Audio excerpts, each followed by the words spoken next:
All right. All right. Thank you everyone for joining. I see we have many people here today. It's very exciting. So hey everyone, and welcome to our August 2020 Features Festival webinar. My name is Itai, and I'm a customer success advocate here at monday.com. I'm really excited to be here with you guys today to go over some of the amazing new features and improvements that have been added to our platform in the past month. I have my colleagues Idan and Yuda here with me today to answer some questions in the Q&A section. Again, if you have any question, put them in the Q&A box. Hopefully, we'll be able to cover them throughout the webinar. As I'm sure all of you know about monday.com and what it is, I want to quickly explain that monday.com is a work operation system that enables a remote team to run your process, projects, and everyday work seamlessly. It was built with few main goals in mind: to increase transparency, accountability, collaboration, and empowerment between teams, bridge organizational silos, and make working more enjoyable while doing so. So with that said, all of our features will build with these values in mind, and you'll see an example of how this looks like shortly. So before we start, I'd love to get to know you guys and see where you're from and what industries you're coming from. So I've seen we have a lot of people from the US, from Asia, from Europe. If you want to maybe share what kind of industry, line of industries, what are you doing? So I see we have marketing from Canada, manufacturing, a lot of marketing, for agriculture. Whoa, the chat is overflowing with so many answers. Wow, and we have people from England.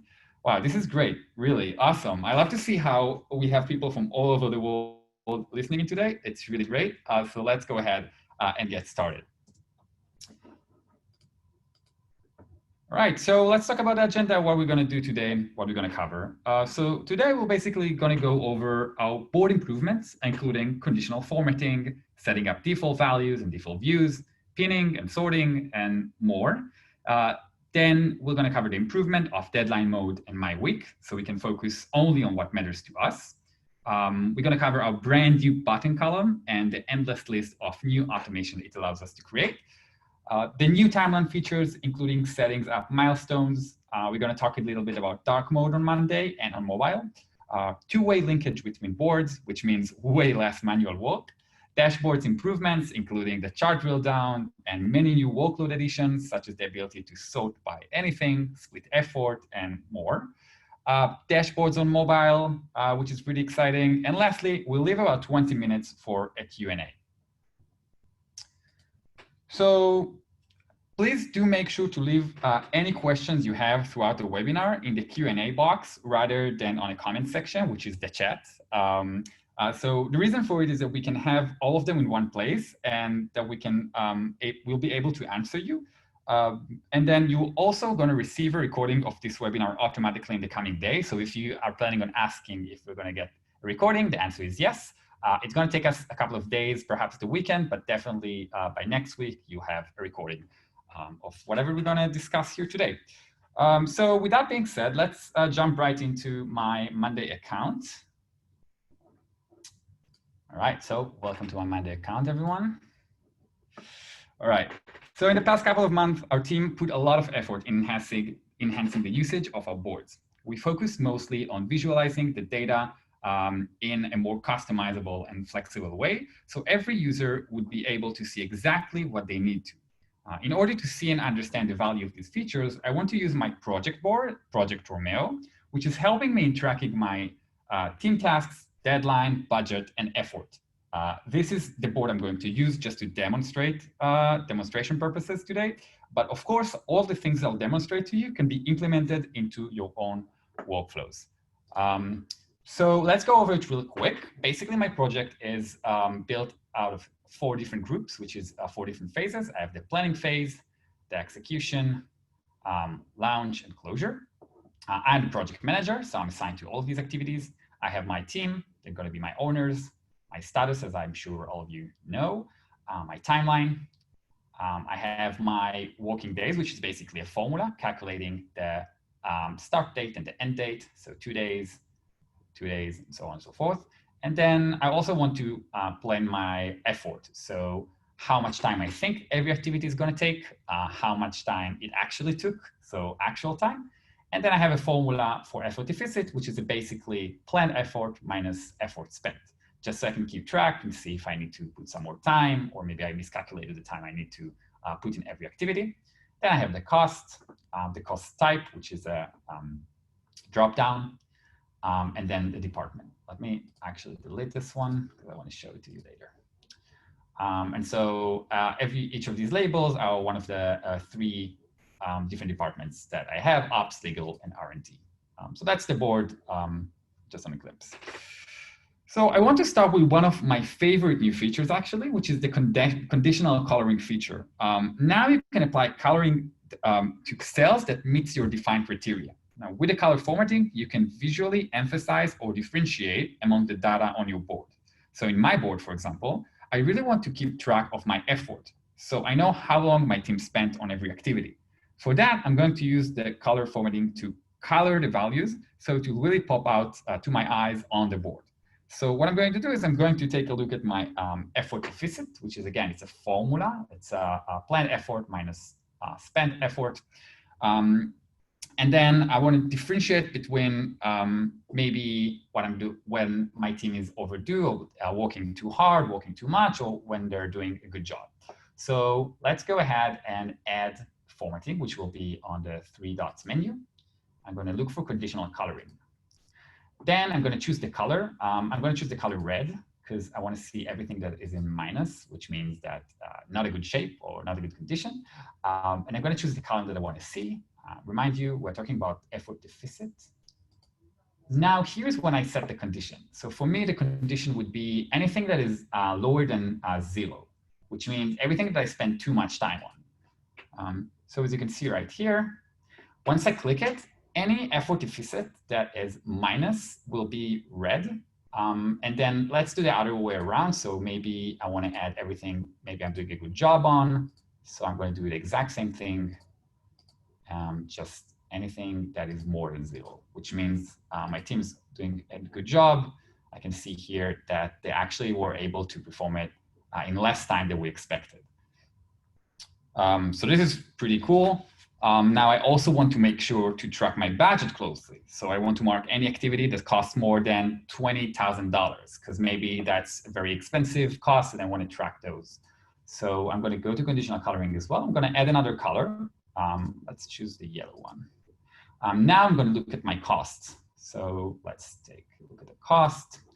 So I want everything that is bigger than $20,000. I want to make sure that I see that. And so it can really pop out in my eyes. I see I have some activities in planning that might be a little bit costly. And then later it might be less, and so on and so forth. Great. So now I have this in mind. I guess most of you already know about our board views, but in case you don't know, our board views allow you to visually visualize your data in many different ways. So you can have charts, Kanban, calendar, and many more options. When you add a view to your board, it will be saved over here, and you can get back to any views that you want at any time. However, sometimes one of the views other than the table view is the one we actually use your board to view the most. So we've therefore just added a default view, which means you can choose which view is the default. So anytime anyone goes to the board, anyone on your team, that's what they see. In my board, for example, I've set up a Kanban view. Let me show you how it looks like. So in my Kanban view, I wanted to show the project items by departments and by phases. And the way the Kanban view works is by aggregating items by the status labels. In this case, I use the department involved column, which is the last column, if you remember. So the way you want to set a default view is by going to the views, check up the 3 dots menu, and simply click on Set as Board Default. And then whenever you, let's refresh this real quick. So whenever you go back to your board, or let's say you navigated to another board and went back to the board, it will always show you this. Another example, which will make more sense for us, is to take the color formatting that we did. Remember all of these? I saved it as a view. So what I can do now is I can choose it to set as a board default. So now anytime I come to my board, I don't need to navigate between many different views. I can have a main view that I want to see. For us, that will be the main view. So I think that makes a lot of sense and makes it way more easier for me and my team. Okay, great. So we've also added another feature that allows you to set a default value for your column, for any column or any new item on your board. Now, often enough, we add items, and actually some of the columns are always the same, or we want them to start with a specific status, for example. In our project, you can see that I'm the project manager, so I want to be assigned to every new item created in this board. Now, in the past, I had to manually add myself to each of these items and make sure my team remembers to do so as well. But not anymore. Let's customize the default value of the PM column real quick and see how it works. So I'm going to click on the three dots menu over here again, and you can see the item default value. I'm going to click here, and I can actually set any of these conditions, any of these columns to automatically populate it. I'm going to focus on the PM because that's what I want to be assigned. I'm going to click Itai and save changes. Now let's test it. Let's say I have another activity coming up. Let's call it test. I'm going to click enter. Basically, this will be populated with my name. It might take a second because it's an automation. But basically, every time that I'm going to populate an item, it will automatically populate it over here. Let me refresh it. See that it works. Oh.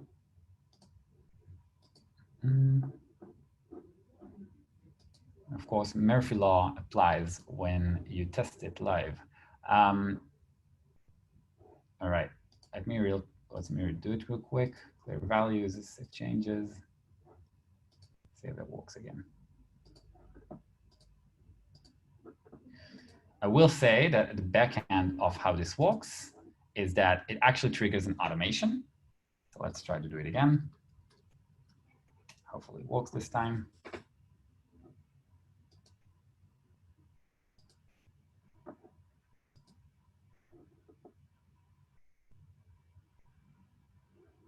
All right, so this doesn't work at the moment, which is a buggy behavior, but you have to take my word for that, as I was testing it 30 minutes ago and it did work. I'm obviously gonna test it out again soon to see that it's working, but I'm gonna move on to the next one, assuming that we're gonna solve this after this webinar. All right, great. So I've set my colors and my default views. I've set a default item, which didn't work right now, but you have to take my word for it. It actually does work. Now it's time to take a look at another super useful feature that was highly requested by many of our users, and this is the people column deadline combo. Just to give you a background, up until now, every time a member was assigned to an item that contained a deadline mode, the item would automatically appear on the member's My Week section, which you can find over here. Most time this works, but what if you have a multi-step item that contains multi-people columns and multi-status columns? It doesn't make sense to see everyone's task on your My Week. So think about owner status, owner status, owner status, right? You don't want to see everyone's statuses on your board. So that is exactly why we added the option to link a deadline mode with a specific people's column. Let me show you a quick example of how it looks like. Let me actually redo it. So to set up a deadline mode, you have to have a timeline column or a dates column. You go to the down-facing arrow and set a deadline. Previously, you could only choose the status, but now you can also choose which of the people's column you wanted to assign to. So I'm going to select the column. For me, it would make sense to put the owner because I'm always the PM. And then I'm going to collect the columns real quick. And as you can see, there is a bar. There is a gray bar that shows me that the timeline, status, and the owner is all linked together. This is really great because in my case, if I wouldn't do it, I will see in my week all of these activities, but I don't want all of the activities. I'm just the PM here. So if I go to my week now, as you can see, I don't have anything, right? Which is great. None of these are like my personal items. But if I'm Monica, for example, and I'll toggle to maybe 2 weeks from now, I'll be able to see my next activity and activities after that. So that's really great. All right, moving on. So on top of the board's improvement we just discussed, we added another great column to our column center, which is called the button column. Now, if you're looking to perform an action such as notifying your team, starting a time tracking, or moving an item to another group, you can now do it with just a click of a button. So basically, the column will allow you to perform a custom automations right on your board. So if you don't know about our automations just in general, Firstly, I'll say that you should definitely check them out. Automations allow you to use an event inside Monday, like maybe changing a status, to trigger an action, like sending a notification to someone. This is done by using predefined automation flows, which we have created for you to choose from. So on top of our built automation, we now offer custom automation, which you can build on your own. You can find them in the automation center, which you can find right here in this little robot section, with the rest of the predefined recipes. The amount of combination you can make now are actually endless. You can see it over here. All of these recipes. And now you can also customize it from here.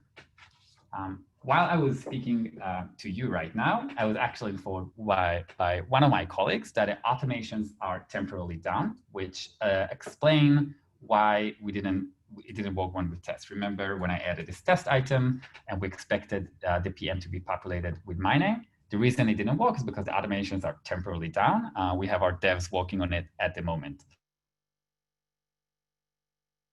Is working fine usually. So I'm going to delete this real quick. And I'm going to go back to the item value and erase this. So it wouldn't bother us. All right. So I actually want to show you the button column, but since the automations don't work at the moment, I'm going to postpone it and hopefully tackle it later on this webinar, because I want you to see exactly how it looks like and how it is functioned. So I'm just going to skip this specific section. Hopefully, we'll get back to it later. OK, so great. We have everything covered. We have our default values and everything that we want to see on a regular day when it works. Now, on top of the board improvement that we just showed, actually, we have many columns now, right? We have the effort deficit, the cost, everything. And I want to really navigate by scrolling right and left to access my data. But some of my columns will be hidden, as you can see right here, while I'm scrolling all the way to the right? So this brings me to another feature that I want to show you.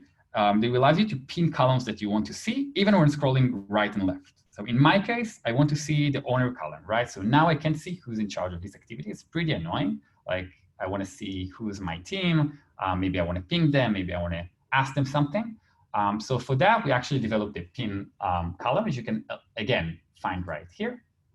You can pin the column. You can choose which of the columns you want to see. I'm going to choose the owner. And then you can see right here, everything up to the owner will be populated over here. So now, whenever I'm scrolling left and right, you can see that this is still in place. So that's very useful. I can see it. It's helping me to navigate and understand who's in charge of what without scrolling back and forth. OK, so our board looks much nicer now. We have customized it to show us exactly what we want, and even set up some default values and pin some of the columns. But now it's time to move forward to some of the new features we added to our view center. And I'm especially excited about the timeline column and view. So for those of you who didn't get the chance to use it, the timeline column gives you a visual representation of how long you and your team has to complete an item or project. I also predefined it, so you can find it over here. But I already made it, so I'm going to show it to you real quick. And this is how it looks like, right? So you can see it by days, by weeks, really toggle. You can click on the activities from here, change anything, drag and drop, and so on and so forth.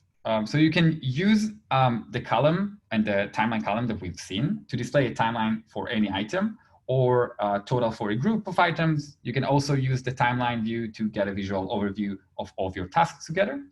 But now let's go back to my board. So as you can see in my board, the timeline shows me the deadline for each activity, as we discussed earlier. But as a project manager, I wanted to set a milestone for each state of our project, and I especially wanted to be visualized in my timeline view. Now it's possible with the brand new milestone checkbox that we just added. All I need to do is to simply click on the timeline column and set the item on this checkbox to set as a milestone. So this is when it's not a milestone. You can see I can choose from one day to another. And when I tick it, the UI will be changed to this brick and will also be changed in the timeline. Let me show you how it looks like. So as you can see, this is the milestone as opposed to the items. I also did it with other milestones. So you can see over here, and so on and so forth. Let's go back to the quick view.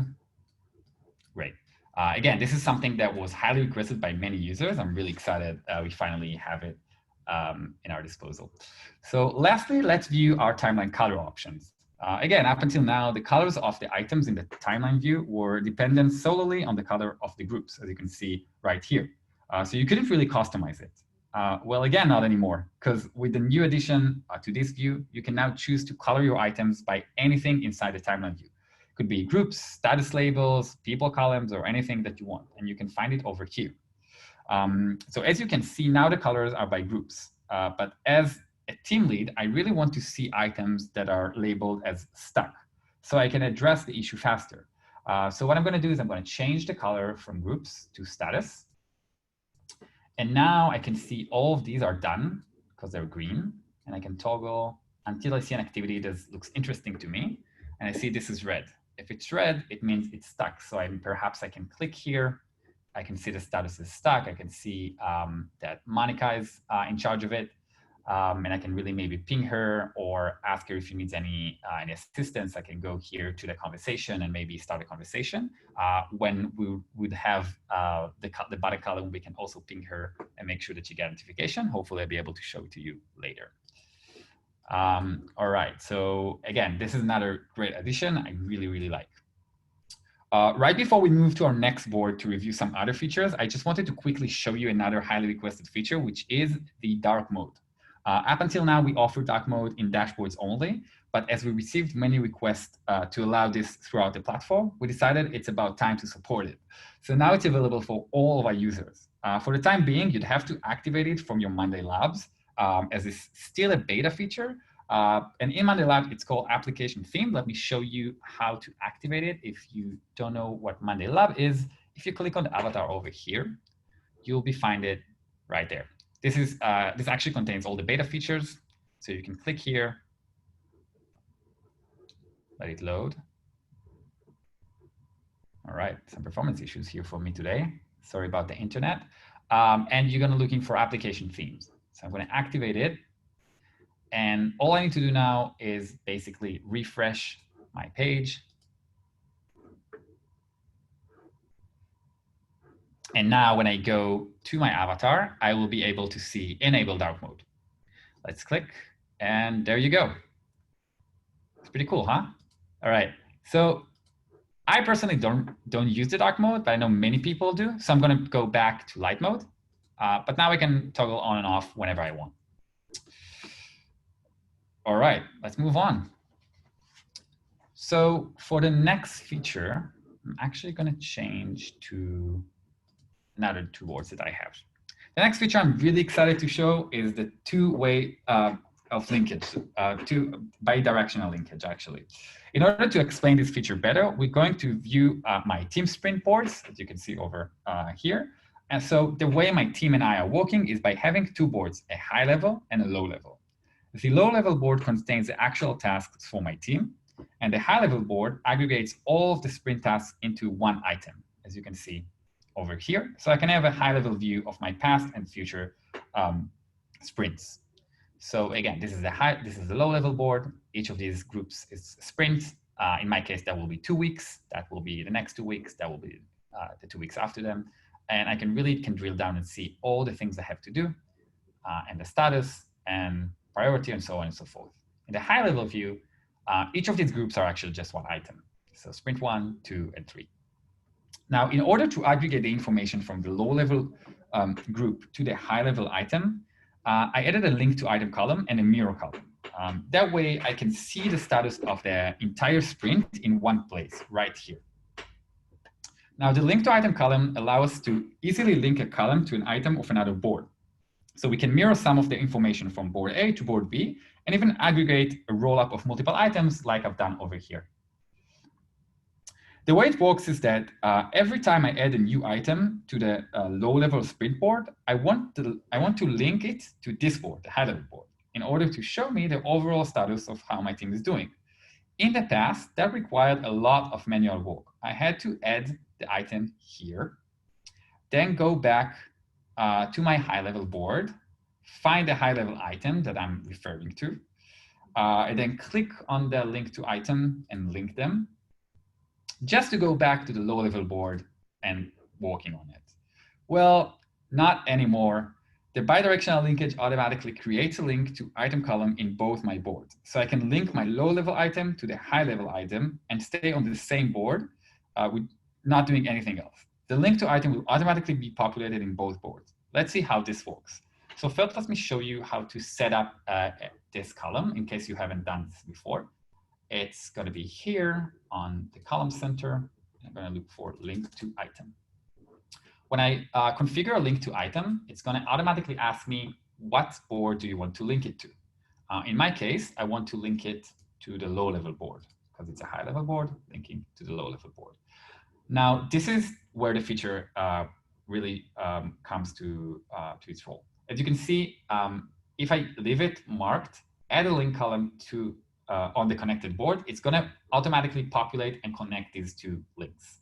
So I'm going to link the board. I can also add a mirror column that I'm not going to do right now because I already have it, and I can close. So basically anything that I'm going to choose here will be automatically populated here. But again, I'm going to delete this one because I've already done this. Don't want to have two of these columns, just so I can show you. Great. So this is how it works. Now, whenever I go to my low-level board, let's say I'm going to sprint 2. I have another new task that came in just today. So I'm going to insert it. I can fill out all the information that I want, and I can, let's say I'm stuck, and so on and so forth. All I need to do now is to link it from here. Because this is the sprint 2, I'm just going to need to link it to the item named sprint 2 on my high-level board. Now, once I've done this, the linkage is bidirectional. So when I go to sprint board, it automatically populates over here. No need to click and to link it. It's automatically here. You'll be able to see the rollup over here, again, automatically. So I can really see that it's stuck.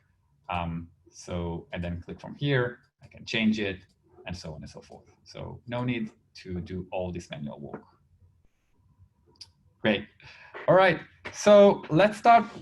Let's move on to the final section of our webinar. But I want to jump for that to my dashboards, actually. So we can take a look at the improvements we've made in our workload widget, the chart widget, and some other cool features. Now, for anyone who hasn't yet discovered the dashboards, this is where you can really get stuck in with the reporting on all your data living in your monday.com account. I'm not going to go through how to build a dashboard today, but I will show some of the widgets both on their simple form, and then I'll explain the improvement and the new feature available on them. So this is the chart. This is the dashboard that I made for today's webinar. And we're going to cover some of these features soon. But what I want to do is I actually want to go and focus on a specific feature on the chart drill down. So let's start with the chart widget. This feature is a really great way to see the analytics side of your workflow. With the chart widget, you can pull out information from several boards and gather them all in one chart. What I want to do now is create it together to show you how it looks like. So I'm going to edit and add this widget called chart. Basically, in here, I can choose if I want it by bars or maybe by pie and so on and so forth. There's many, many options I can explore. I can choose the labels. For me, I'm going to leave it status because that's what matters in this case. And then I can choose if I want to count the items, or perhaps I want to see by the effort spent, and so on and so forth. There's other more advanced values that I'm not going to go over, but then I can choose if I want to have multiple boards or different groups, and I can click done. And this is basically the same as you can see over here. Great, just want to show you how it's done. This is what we get.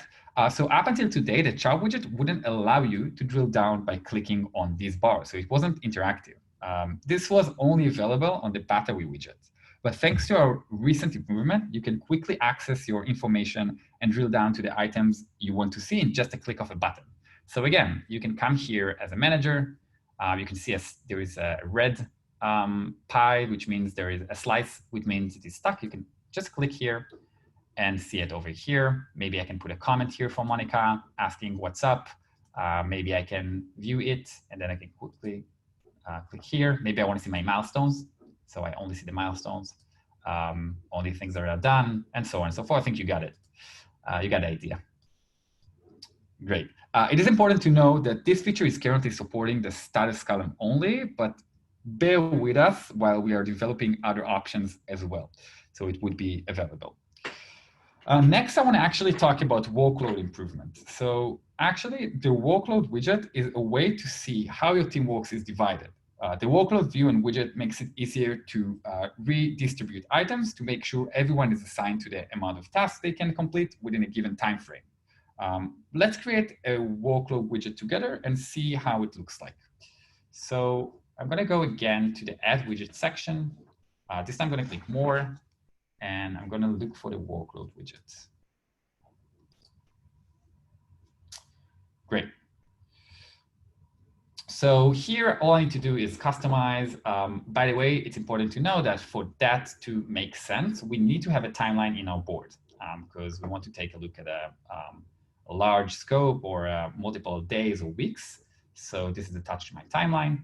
I can then choose the resource type. I'm going to leave it people, but it wouldn't make sense to only see the PM. I want to see the owner. So I can really see who's doing what. Then I can customize the effort and capacity. Maybe it could be count items or set a defined effort.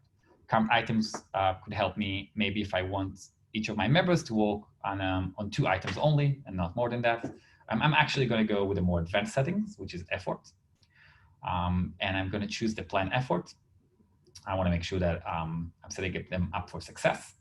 I'm going to use the split because if someone is splitting an item with a member or with a team member, I want it to be split, which will be covered soon.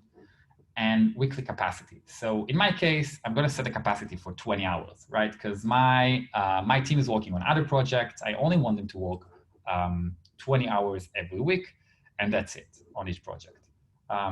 Then you can choose the boards and the groups. I'm going to leave it as is and click done. So this is basically how it would look like. I'm going to jump back to the completed one, but basically the settings are the same settings that we just configured together. Okay, cool. So in the last couple of weeks, we added multiple improvements for the workload view and widget, such as resource allocation with the workload widget, split workload per person, which I'll show you in a second, out of the office support, and split effort as well. Let's take a quick look at how all of these features look like in our project or mail dashboard. And now that we've made them together, I think it will make a lot of sense to you. Let's talk about splitting workload per person. So we know that in most big projects, more than one person is involved to get the work done. Previously, it was hard to get an accurate view of the workload investment per project where multiple owners were assigned. Now, when 2 owners are assigned to an item, the effort will automatically be splitted between 2 owners, giving a more accurate view of the input required from each of these assigned. Let me show you how it looks like. So first in my project, what I want to make sure is I want to make sure in the settings that my team doesn't work more than 20 hours, right? We already discussed this. And I also want to make sure that my effort is split. So if there is more than one person assigned, it will split evenly. So let's take a look. Actually, in August, I see that Monica is working 36 hours on this project, which is almost double the time I want her to. And I see it's all on activity 3. So what I can do now is I can take a high-level view, look, and see that Rachel, for example, or Ross, they don't really do anything regarding Project Troll Mail this week. So I can quickly click here and assign Ross to help Monica, like a good brother he is. And right now, when I'm going to click out, as you can see, instead of 36, this is 18, and now Ross get 18, so it was split evenly. So now I can really see that they're going to cover it together. They're gonna, the capacity and the effort will be divided, and they should be good to go and not exceeding their effort that I want them to. So that's the first thing that I wanted to show you. Now, the other thing is out of the office in workload. So just to explain real quick, the working status feature will allow you to inform the team if you're working from home or sick leave, or maybe you're out of the office and so on. You can access it directly from your avatar right here. You can decide if you're maybe not available, or from your profile for more advanced settings. So on my profile, I'm going to click on work status. Now let's take Project Romeo, for example. I personally am going to be out of the office for the rest of September because I'm going to take a leave for a month. I'm going to go on a vacation with my family. So I'm going to be out. When someone has set their working status out of the office, like I just did, their availability will be reflected in the workload widget during the date set as out of office. Let me show you how it looks like. So now when I come here, as you can see in September, I only had to work 4 hours, but it's still red. The reason it's red is because I'm out of office, as you can see over here. So I can inform my team lead or my team that they shouldn't assign anything to me during this time. So I can really click here, and maybe perhaps I could push this so I can tell Itai, you know what, you have to finish it before you're leaving. Or maybe I can put someone else in charge or helping, and so on and so forth. All right, so now that we cover our workload widget capabilities with a people column and learn more about how it can help by visualizing my team's effort and capacity, let's view the new option, which is sort by anything. And for that, I actually pre-made the same exact workload widget, but this time with a little bit different settings, I'll show you very soon.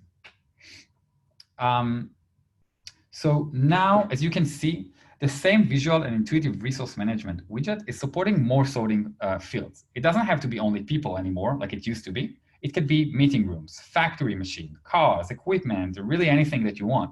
In my case, I want to use this in order to view the resource allocation of Project Romeo by departments. Every activity in my project is related to one of several departments: operations, legal, and R&D. Now, with a new feature, I can quickly view the workload by departments. And the way to do it is simply by editing the settings and the resource type. So in the past, we only had people, but now we have people, status, boards, group, really many options. So I only had to set it to status. And then again, I can change the capacity. In this case, I only wanted to count items. And I wanted to make sure that I can really see who's working on what. So I know operations is working on up to 2 items over here. R&D is pretty clear. They only have to work at the beginning of August and then the end of September. Maybe I can put them in charge of another project over here, and so on and so forth. All right, so moving away from our workload widget, we added some general dashboard improvements like the dashboard's permission and dashboards on mobile. So first, let's make sure that we are aligned. Users will only be able to access your dashboards if you have access to all of its boards. The reason for that is due to security and privacy settings. Essentially, we wouldn't want users to share information with other users unless they can access the data from within the boards themselves as well.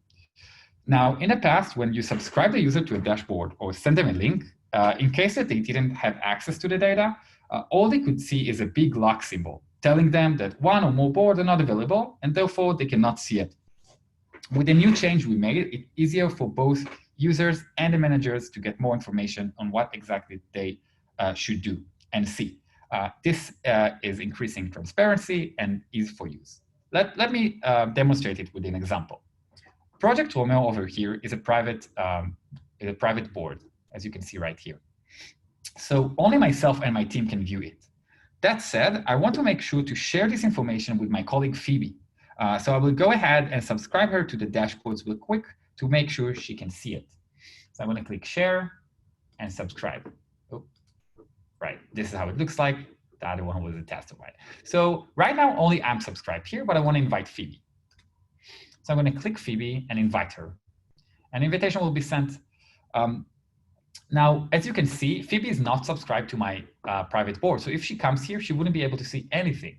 But now I have this prompt message that tells me Phoebe Buffet needs access to the following boards. Project Romeo, please subscribe her. Now, instead of trying to guess what boards she's on, what she's not, I can see it over here, quickly click on subscribe, and she'll be subscribed to both day boards and the dashboard.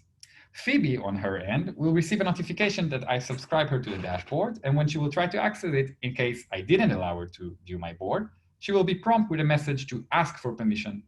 That way, she can remind me to subscribe her in case I forgot to do so. This feature will save both you and your team a lot of time trying to figure out which people need access to which board, so no more searching. Great. All right. So last thing about dashboard, but probably the most exciting of them all, is that we now support dashboards in a mobile app. You can view your dashboards from both iOS and Android and get fast access, high-level data from anywhere at any time. I actually went ahead and created a GIF for you to see. So this is how it's going to look like on your phones. You can access the data, which I find is very useful, very cool, really anywhere you are, whether you're in your office, on the way, in the car. No text and driving, but maybe on the bus. And then the last thing is that you can now toggle dark mode on and off from your mobile device, and you can have dark mode on your mobile device as well. So you can have it on your Android and on your iOS. All you need to do is go to your settings and go to the hamburger menu and just toggle it on and off, which I think, again, is really cool. And it actually brings us almost to the end. Thank you guys so much for following along. I know there was a lot of information. I do apologize for the automation that failed at the moment. Hopefully I'll be able to get some information about that soon. Please make sure to leave any last-minute questions that you have in the Q&A box, and we'll get started with the questions in a minute. I'm going to take 30 seconds to have a sip of water and review your question, and then we'll dive right into it.